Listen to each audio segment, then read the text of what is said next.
I want you to quit ignoring your debt and actually do something about it. Nothing's going to change unless you make a change. First things first, I need you to let go of the feelings of shame, guilt, and doubt that you have about your debt. I have been there, so I completely understand that this can feel completely bad. If you have gotten yourself into a lot of debt, you can feel like you're the dumbest person alive. At least that's how I felt. And I need you to let that go because guess what? It doesn't help. It is not going to move you forward into getting debt free. If shaming yourself and guilting yourself about it worked, you'd already be debt free by now. Negativity breeds more negativity. And if you're constantly focused on these negative emotions and the things that you wish you could change, nothing good is going to happen. Nothing good is going to change.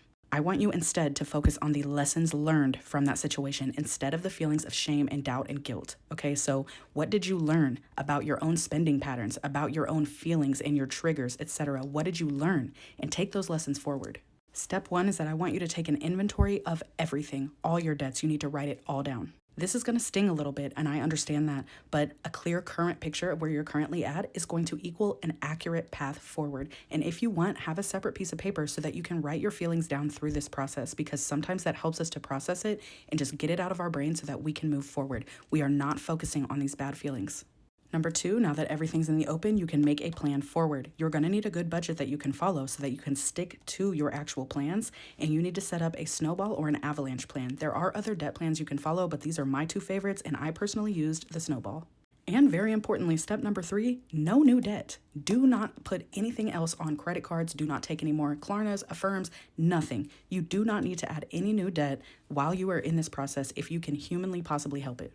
How are you going to get out of debt if every time you make a plan and start making progress, you go and add some new debt to it? The answer is you're not going to get out of debt, so please, you're going to have to stop. Once you get it all out in the open and you start making a plan and you start following it, I promise you are going to feel so much better, and you can get out of debt faster than you thought was possible if you actually stick to your plans. If you want something to change, you're going to have to change it. But the good news is that you can do hard things and you can show up and you can change your situation. If I can do it, anybody can.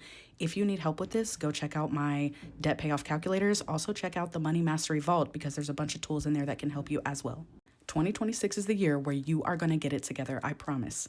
If you're following me, I'm going to help you get there. You got this, friend.